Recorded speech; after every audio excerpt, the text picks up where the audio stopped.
Hello and welcome to Catalyze Music Academy. My name is Zaak Kerstetter. I'm an Ableton Certified Trainer. And today I want to take a bit of a deep dive into pad sounds, which are a huge part of a wide variety of different styles of electronic music. And oftentimes, if you try using presets for pad sounds, they can sound a little dated and just not quite as interesting or as textural as you might want them. So we're going to be building our own from scratch. For those of you who don't know what a pad sound is, essentially it's going to be a long, slow, evolving sound that generally kind of fits in the background of a track, but not always. And it's going to fill in a lot of the harmonic area. It's going to add a bit more kind of like character to fill in the space of your mix. And it's really useful in house music and all kinds of house music. If you're making ambient music, it's like the main thing you're going to be using. It's going to be the forefront of a lot of what you're doing. So we're going to be building our own from scratch, and you can do this using pretty much any synthesizer you want, but we're going to be using wavetable. Before we dive too deep into it, I do want to just let you know, if you are enjoying the content, please feel free to subscribe to the channel. Also, I'm going to be live streaming a couple times a week, and we also have a brand new Discord channel, which you can check out more info about those in the description below. So diving right into it, as I mentioned, any synthesizer you want, you can use Serum, Vital, whatever you're into. I'm going to be using Wavetable. Almost all these features that we're going to be utilizing are going to exist on almost any synth that you want. So to start off, I'm going to start with the kind of basic building blocks of what I think a pad sound should start with, and then you can add in your own variation as you choose to see fit. So first thing, if we're just starting off, we're just got a little square wave going on here. In order to give this kind of long evolving sound that we're looking for in most of our pad sounds, the volume envelope is going to be probably the first place we're going to get started. So we're going to give this a bit of attack, up to you how much attack you want to give it, a second, 2 seconds, up to you, as well as a bit of release. So if I turn both of these up, that means when I hit a note, it's going to take its time turning up, and it's also going to take its time turning down. So I play one note, and I play another note. You can kind of make them kind of fade in and out from one to the next, which if you're playing chords, sounds really cool.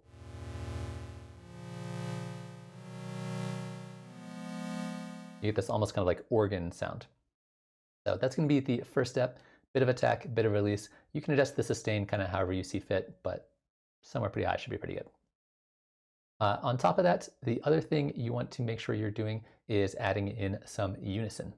So unison is basically going to take whatever oscillator you're using, right now it's just a square wave, and it's going to play multiple versions of that oscillator at the same time, and it's going to detune them slightly, which essentially gives you this effect of like widening, and it kind of like makes it kind of shift and move around a little bit. So here it is with no unison. And then if I turn the unison on, I'm mostly going to be looking at either the classic mode if you're using Wavetable or shimmer. These are both pretty cool. We'll try them out one at a time. So classic mode, here's the same note. You can hear it kind of shifting around a little bit more. And if I play a chord, on instant pad sounds. That's all we really need to do to get started. There are two controls here that are pretty important. The voices is how many extra oscillators it's going to play. We have options of up to 8 extra voices here. If you're using something like Serum, you'll have options to go up to 16, which usually is probably too much. You don't necessarily need to go to 16, but if you want to go that high, you totally can. So here it is with 8 voices. Sounds pretty cool. And then the amount is going to be fairly important here as well. So this is going to be the amount of detuning on your extra oscillators. So if you turn this down really low, not really doing a whole lot, but as we turn this up, you're going to start hearing more of that kind of shifting and the different oscillators going in and out of phase with each other. Usually about the maximum you can get away with this is around 50%, at least in Wavetable. Once you go above that, it sounds a little bit too out of tune. Like not quite as pleasant. It sounds kind of like bees. So usually just under 50% is usually about the maximum I'll go if you want to go for a really detuned sound and still have it sound really good. And then again, number of voices is up to you, personal taste. The more you add, the more kind of like thicker and wider it feels. On top of that, like I mentioned, there is also shimmer mode.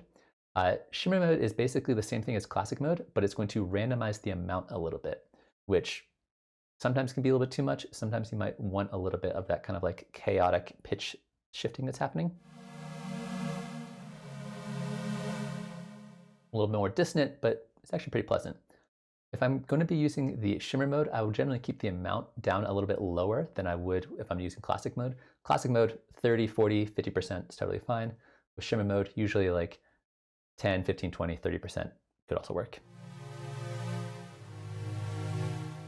I'm kind of digging that.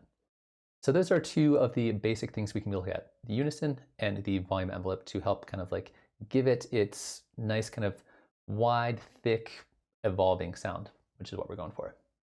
Then from here, we have basically infinite choices when it comes to our oscillators or our wavetables. Right now we were just using a square wave, but a saw wave can also work really well for the exact same reasons. Really kind of like classic 80s sounding pad sound we got going on right now. If you want something a little bit more subtle, you could also bump it down to like a triangle wave. That can work as well. But the nice thing about working with a synthesizer like wavetable is we have all these cool, interesting waveforms in here that we can use as well. So these can also be great for getting different kinds of like textural pad sounds. But just doing this can be cool, but it may not be quite as interesting as I want it to be. So what I'm going to do is I'm going to go over to my matrix, and I want to basically take this oscillator position and make it move over time. We could do this with an envelope. For this kind of thing, because it's going to be playing like whole notes or really long chords, I want to make sure that I'm using an LFO and a very slow LFO. So we're going to take LFO1, we're going to apply it to our oscillator 1 position. We're going to go over to our LFO1. I'm going to do a couple of things here. Number one, I could either have this stay unsynced like it already is, or I could sync it to the grid. Personally, I like it for pad sounds like this. It's one of my things I like to do is make sure this stays unsynced, because we don't always need it to be super rhythmic and super on time. We want it to have this kind of like looser feel to it. So I'm going to keep mine unsynced, but you're welcome to sync yours if you'd like. And I'm going to take this rate and I'm going to turn this way down. So we get a really slow LFO here. And that way, as I play my chords,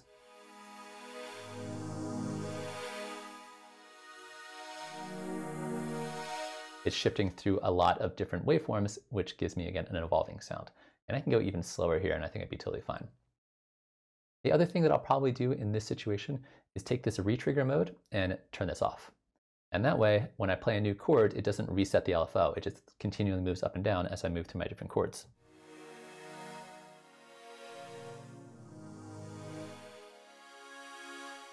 Like that. And let's go back to our volume envelope here and give it a little bit more release. I want it to be a little longer. So that's kind of step one here. We can make this kind of move up and down. And then once we've done that, we can just scroll through our wavetables and try different wavetables and see what works and what doesn't work.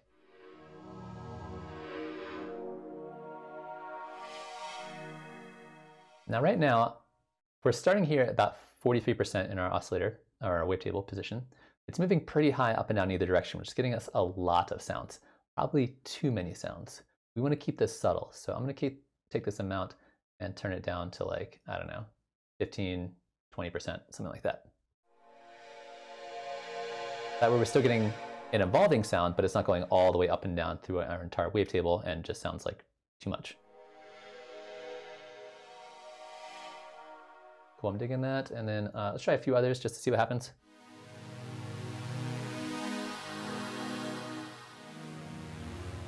That one's kind of cool.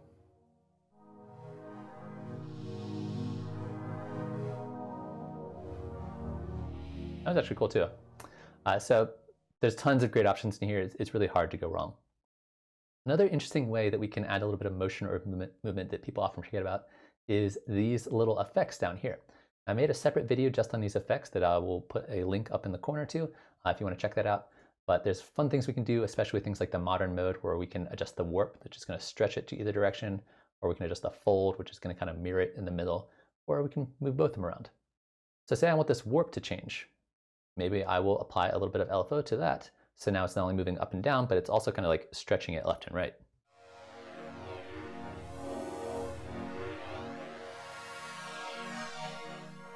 It might be a little bit too much on this one specifically. Let's go back to a more basic one. Gets us pretty sci-fi pretty fast, but sometimes that's what you want to go for. On top of that, I might not want both of these to move kind of at the same rate. Oftentimes I like it when different pieces of modulation are happening at different speeds. So let's take LFO2 and apply that to the fold control. This is the warp control. Yeah, we'll do it on the warp. And then on LFO2, we will do kind of a similar thing, turn retrigger off, make it really slow, but make it a different speed. So that way it's moving up and down at different speeds than it's moving forwards and backwards.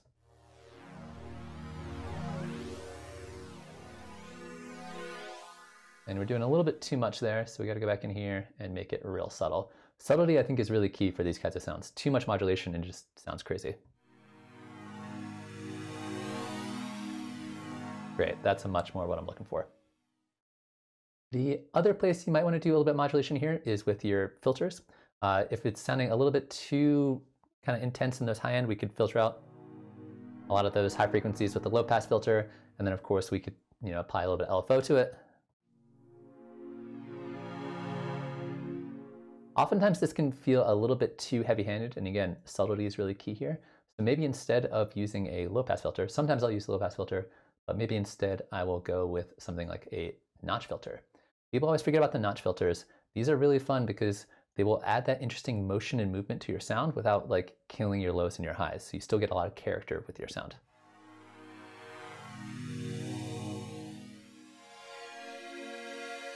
And we can even adjust the resonance to make it a little bit more subtle here and turn the amount down a little bit.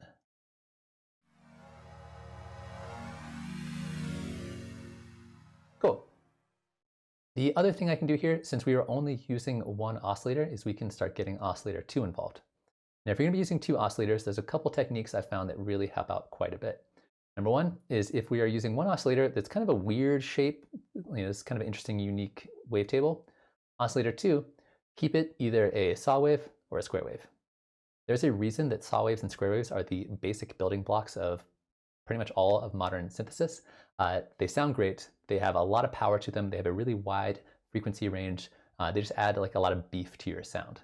So if we use one sound that's going to be our basic sound, either a saw wave or a square wave, and then we have the other sound that's going to be this more kind of like unique, interesting, sci-fi, abstract kind of sound, mix the two of them together, and what you get is kind of the best of both worlds. So now when I play some chords,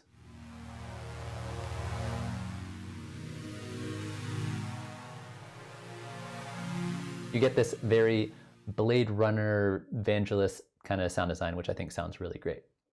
On top of that, there's a few other techniques we can kind of utilize to make this sound a little better in terms of our 2 oscillators. Number one is we could pitch one oscillator up from the other one. So if this one's going to be our kind of like beefy, low-end, thick sound, we can have this one be pitched up an octave by going to the semitone control, pitching it up 12 semitones, and now this one's up an octave even though they're playing the exact same notes.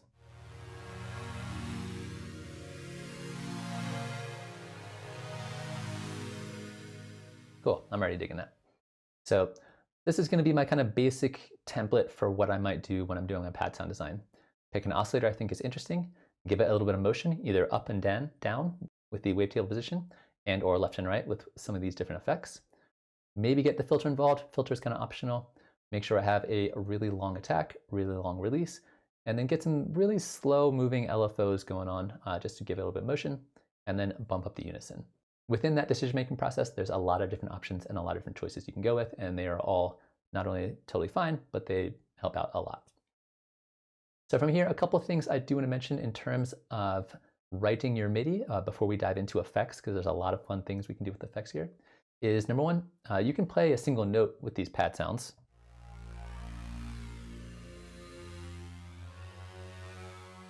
That can work. However, in order to emit a really strong emotional response, chords tend to work really well, even especially like really big chords where we play a lot of notes at the same time.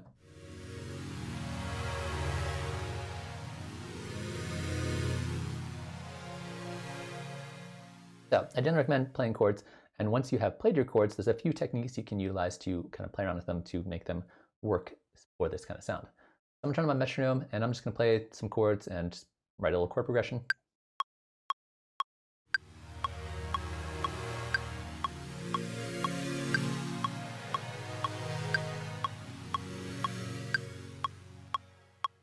And my timing was a little bit late on these guys. We'll just move them over, and then we're good to go.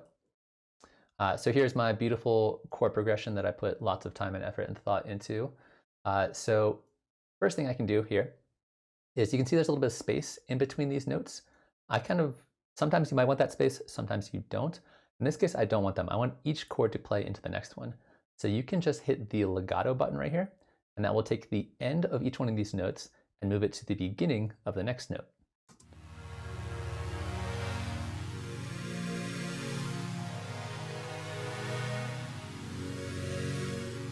Like that. The other thing that we can do here is we can play around with where our notes live in terms of relationship with one another. And in general, this is called voice leading or using inversions with your chords.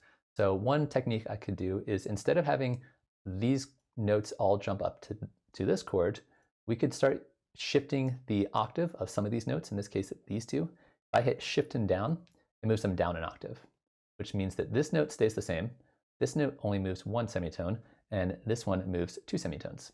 So it's a much less of a shift from one chord to the next. And this often helps the chords kind of flow into each other a little nicer than they did before. You could do the same thing here, shift and down, and now these notes are closer to each other. And this one, we could also shift down. So now we have a chord progression, the exact same chords. You can play these notes in any octave you want, and it maintains the same chord.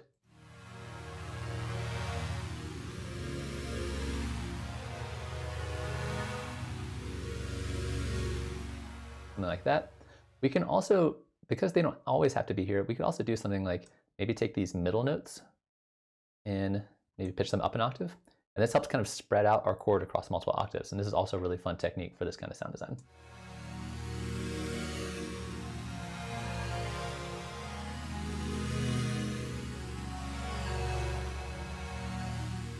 So that can work as well. And you could go up and down. You can have multiple notes in different octaves. It's up to you. You can play around with it. As long as you're using the same notes, try shifting them up, try shifting them down, and try spreading out your chords. That can be a really handy way of getting a little bit more out of your chords, or at least getting some more variety out of your chords with very little effort. So shift up, shift down on any selected notes. We'll pitch them up or down an octave. So now we've done that. We got a little chord progression. We got a basic idea here. Let's get into effects, because effects and pad sounds go super hand in hand. So first thing I might want to consider is maybe grabbing like an EQ8 to maybe tone down some of the frequencies if it's got a little bit too much going on, sounds a little bit too busy, especially up in this high end. So I might just go in here and just down the top end a little bit, because it's getting a little bit too much up there, but that'll vary depending on what kind of sound you're doing. The other effects that I generally associate with pad sound design are going to be things like reverbs, delays, phasers, potentially a chorus if you don't have enough unison in there. But you can go nuts with almost any effect that you want, but the time-based effects especially work really well. So let's start with the phaser. And the new phaser is excellent. I love it. Right now, if I try playing this, it's probably going to be a little bit too much because the dry wet is up at 100%. You hear it adding that kind of shifting up and down. Let's tone that down a little bit. We can also change the center, which is going to change the center of our notches here. So I'm going to move this down a little bit to be in slightly lower frequency range. My other really favorite thing to do here is, this is a new feature, open up this little triangle, and we can see that we have a phase control for our LFO, which means we can have our left and right side of our phaser be different. So we can get a nice stereo phasing.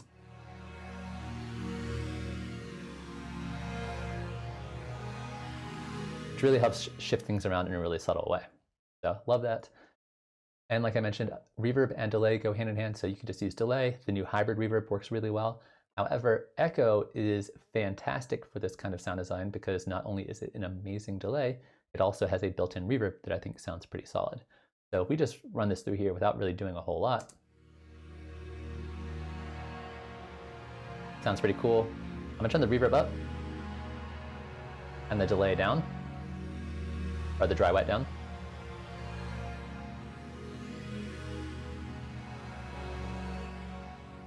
Cool. I'm digging this so far.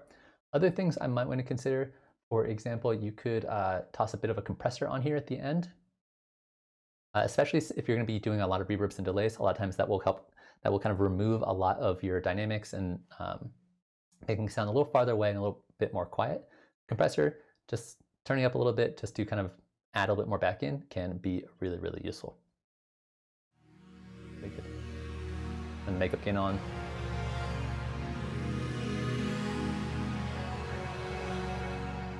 just to bring it up a little bit. The other last thing I want to mention when it comes to our pad sound and sun is making it pulse a little bit. So right now we have this kind of like very kind of long sound, but it's very consistent.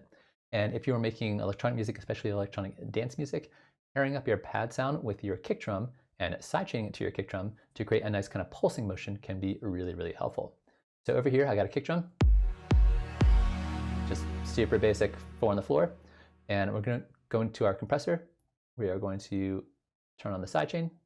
We are going to select our input to be our drum rack.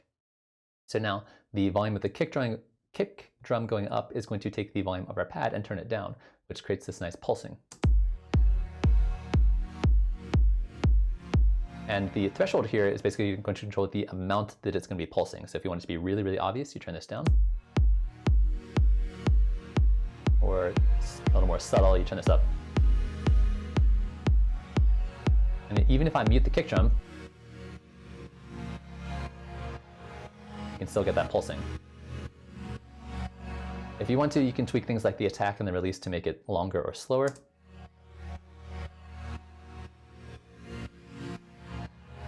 To kind of play with the amount of pulsing you get there. But that is not necessarily it. There is a lot more you can do with pad sound design. This is very much just kind of like a basic overview of the decision-making process that I make when I sit down to make a pad sound from scratch for myself. But you can go nuts with this. You can use any combination of effects that you want. You can use any oscillator that you want. You can mix and match these techniques to get the perfect pad sound for the style of music that you're into, or just start making your own from scratch and see where it takes you. I think it's a really fun way to, add texture, add a little bit of organicness, add some like interesting harmonic elements to your song. And like I said, I don't really trust a lot of the presets that are out there for pad sounds. I tend to like them better myself because I can make something that fits my own personality and my own unique style a little better than just here's a generic pad sound. It's a saw wave with like some reverb on it. So try it out for yourself. Let me know in the comment section below if this works for you, or if you'd like to see more kind of like overviews of different kinds of sound design. I would totally be open to doing that. So thanks for watching. Hopefully I will see you again soon and have some fun making some pad sounds out there.